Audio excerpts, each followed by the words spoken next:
Hello everyone, আসসালামু আলাইকুম। আমি সাইদা ফারজানা আছি ফরহাতেরা থেকে নতুন একটা রেসিপি ভিডিও নিয়ে। তো আজকে আমি আপনাদের সাথে শেয়ার করব আমাদের দেশের একটা ঐতিহ্যবাহী খাবার নোনা ইলিশ বা ইলিশ পাতুরি, যে নামেই চিনেন। তো সবাইকে বলবো প্লিজ ভিডিওটা না টেনে পুরো ভিডিওটা দেখে দিবেন। আর এখানে ভিডিওতে থাকবে কিছু টিপস।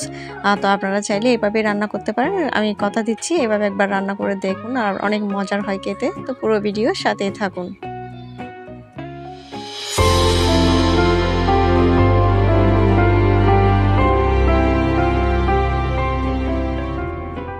তো দেখতেই পাচ্ছেন আমি মাছটা 20 মিনিট মতো প্রায় ঠান্ডা পানিতে নর্মাল পানিতে আর কি ভিজিয়ে রেখেছিলাম, যেন মাছের গায়ে থেকে যে বেশি পরিমাণে যে লবণটা থাকে ওই লবণটা বের হয়ে যাওয়ার জন্য।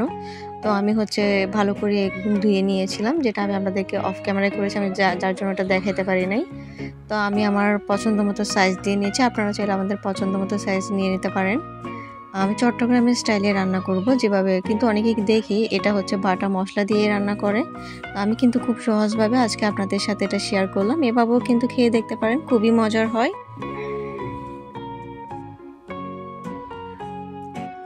তারপরে আমি এটা যেটা দিয়ে রান্না করব, আমার হাতের কাছে যেহেতু লাউ পাতা ছিল না, তো আমি তার পরিবর্তে দন্দুলের পাতা নিয়েছিলাম। এই পাতা দিয়ে কিন্তু খাওয়া যায়, পাতাটাও কিন্তু বেশ মজার হয় খেতে।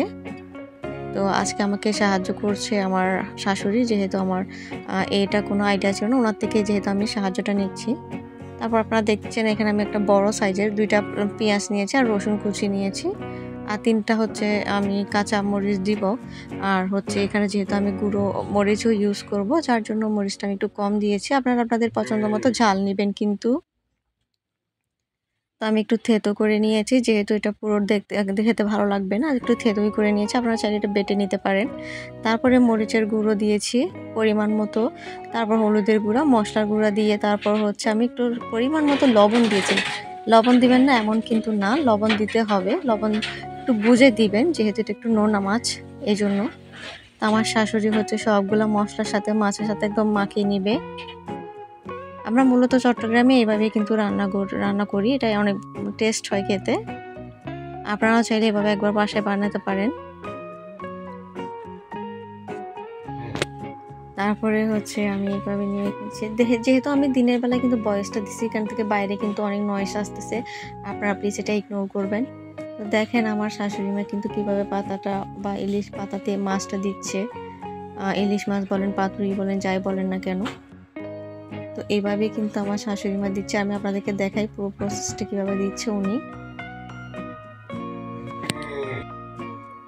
অনেকে এখানে কিন্তু শুকনা মরিচ বেটেও দেন, তো আমি কিন্তু শুকনা মরিচ দিনে আমি কাঁচা মরিচ আর মরিচের গুঁড়ো দিয়ে কিন্তু এটা করেছি। তো পাতাটা এভাবে ভাঁজ করে একটু এপাশে উল্টিয়ে রেখেছে, যেন ভাঁজটা খুলে না যায়। এভাবে করে প্রত্যেকটা পিস, আমি যেহেতু 7 পিস এখানে নিয়েছিলাম, তো 7 পিসই কিন্তু উনি এভাবে পাতা দিয়ে মুড়িয়ে দিচ্ছেন। আপনারা যারা ভিডিওটি প্রথম দেখছেন তারা চাইলে নতুন আমার চ্যানেলে, আপনারা আমার চ্যানেলটা সাবস্ক্রাইব করে নিতে পারেন। আর যারা আমার রেগুলার ভিউয়ার্স আছেন তাদেরকে অনেক অনেক ধন্যবাদ আমার ভিডিওটি প্লিজ পুরো দেখার জন্য। আর কেমন হয়েছে একটা কমেন্ট করে জানাবেন, আমি আপনাদের সাথে শেষ পর্যন্ত শেয়ার করব। তো এইভাবে আমি সবগুলা পাতা মসৃণ নিয়েছিলাম। তারপর আমি মাটির চুলায় যেহেতু রান্না করব, এখানে তেল বসিয়ে দিচ্ছি একটা কড়াইতে। আমি আবারও বলছি, আমার ব্যাকগ্রাউন্ড আর আমার আর যে নয়েজটা আসতেছে বাইরে থেকে, আপনারা এটা ইগনোর করবেন প্লিজ। যেহেতু গ্রামে থাকি, বিভিন্ন ধরনের আমি নয়েজের সম্মুখীন হই ভিডিও দিতে গেলে, এডিট করতে গেলে, মানে ভয়েস দিতে গেলে আমার অনেক সমস্যা হয়। তো আপনারা প্লিজ একটু মানিয়ে নেবেন। আর আমার রান্নাটা আজকে কেমন লাগলো আপনারা একটু আমাকে জানাবেন। বিশ্বাস করবেন কিনা জানি, এটা খেতে অনেক বেশি মজার হয়েছিল। প্রত্যেকটা পাতা আমি খুবই সতর্কতার সাথে কিন্তু বসিয়ে দিচ্ছি, তারপর একটা ঢাকনা দিয়ে ঢেকে দিব। আর মাছের মাথাটা কিন্তু আমি অন্য একটা তরকারি রান্না করার জন্য রেখে দিয়েছি। এটা কচুরমুখী আর বেগুনের কিন্তু স্বাদ বাড়ায়, মাছের মাথা দিয়ে রান্না করলে অনেক মজা হয়। তো দেখতে পাচ্ছেন এখান থেকে অনেকগুলো এক্সট্রা পানি কিন্তু বের হয়ে গেছে, আমি কিন্তু কোনো পানি দিই নাই। তো এই পানি দিয়েই কিন্তু আমি রান্নাটা করতেছি।